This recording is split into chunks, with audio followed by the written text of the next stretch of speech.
নিজেদের অস্তিত্ব রক্ষায় সৈকত ও সমুদ্র দূষণ রোধ জরুরি। কক্সবাজারের লায়ন্স ইন্টারন্যাশনাল লিও ইউথ ক্যাম্পের সৈকত পরিচ্ছন্নতা কার্যক্রমে অংশ নিয়ে বিশিষ্টজনরা সার্বিক সচেতনতায় গুরুত্ব আরোপ করেন। প্রত্যক্ষ পরোক্ষভাবে মানব স্বাস্থ্যে গুরুতর প্রভাব ফেলা দূষণ বন্ধে পরিবেশ বান্ধব জীবনাচারের বাধ্যবাধকতায় জোর দেন প্রকৃতিবন্ধু বীর মুক্তিযোদ্ধা মুকিত মজুমদার বাবু। আব্দুল করিমের ক্যামেরায় আলিম আল্লাসির রিপোর্ট।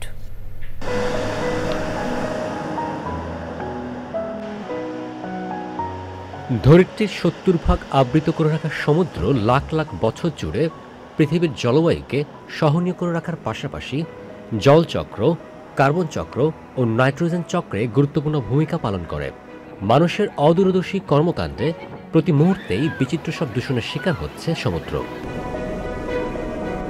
সমুদ্রের বিপন্ন বাস্তুতন্ত্র পুনরুদ্ধারে দূষণমুক্ত সৈকত নিশ্চিতে যখন বিকল্প নেই, তখন লায়ন্স ইন্টারন্যাশনাল লিও ইউথ ক্যাম্পের সমাপনী দিনে কক্সবাজারে সৈকত পরিচ্ছন্নতা কার্যক্রম। যারা বিচে আসেন তারা যেন অন্তত তাদের যে পার্সোনালি তারা যেন কোনো চিপসের প্যাকেট, চকলেটের খোসা, এই জিনিসগুলো যেন বিচে ফেলে না যান আর কি। প্লাস্টিকগুলো কুড়িয়ে নিয়ে এসে আমাদের এখান থেকে বাজারগুলো নিয়ে যাচ্ছে।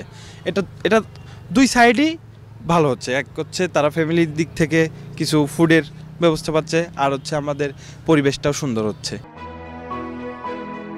ভবিষ্যতের বাসযোগ্য আবাস নিশ্চিতে তরুণ প্রজন্মের কার্যকর অংশগ্রহণ, সার্বিক সচেতনতা বৃদ্ধিতে পর্যটন নগরীতে এই অভিযান। আমাদের প্রকৃতিকে বাঁচাতে হবে, আমাদের প্লাস্টিক বিবর্জন করতে হবে। যে সি বিচগুলি, আমাদের বিচগুলি যে আমরা নষ্ট করছি, এটা থেকে সমুদ্রে চলে যাচ্ছে যে আবর্জনাগুলি গিয়ে, কিন্তু সেটা কিন্তু আমাদের খাবার দাবার অনেক কিছুতে এফেক্ট হচ্ছে। লবণে পর্যন্ত মাইক্রোপ্লাস্টিক পাওয়া যাচ্ছে। তো এগুলো আমরা যারা ফেলছি আমাদের সচেতন করার জন্য, প্রত্যেকে সচেতন করার জন্য আমাদের আজকের এই প্রোগ্রাম। তো আমরা চাই আমরা প্রত্যেকে সচেতন হব এবং আমরা আমাদের এই প্ল্যানেটটাকে বাঁচিয়ে রাখার জন্য চেষ্টা করে যাব। দেশ পুনর্গঠন ও টেকসই অভিযাত্রা নিশ্চিতে সব পক্ষের সমন্বিত উদ্যোগ ও পরিবেশ বান্ধব জীবনাচারের কোনো বিকল্প নেই বলেছেন প্রকৃতিবন্ধু বীর মুক্তিযোদ্ধা মুকিত মজুমদার বাবু।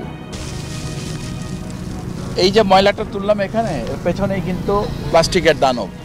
এই প্লাস্টিকের দানবের সামনেই কিন্তু আমরা এই যে পুরো বিচে বিভিন্ন জায়গা থেকে বিভিন্ন ময়লা তুললাম, প্লাস্টিকের নানা ধরনের উপকরণ, এবং পাশাপাশি এখানে ডাইপার, মোজা, মাস্ক সবই পেলাম আমরা।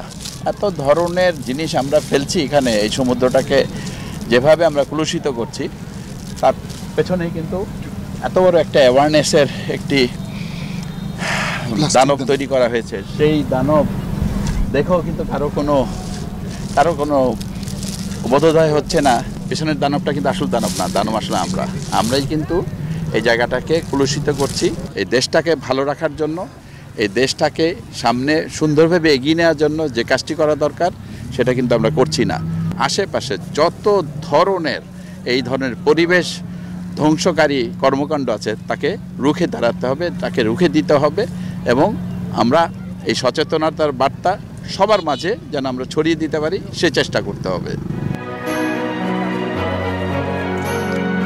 বাংলাদেশ ওশানগ্রাফিক ইনস্টিটিউটের সামগ্রিকভাবে বিশ্লেষণে দেখা যায়, সামুদ্রিক পরিবেশের দূষণের কারণে সামুদ্রিক জীবের উপর যে বিরূপ প্রভাব পড়ছে তা মানুষের ক্ষতির কারণ হয়েই ফিরে আসছে।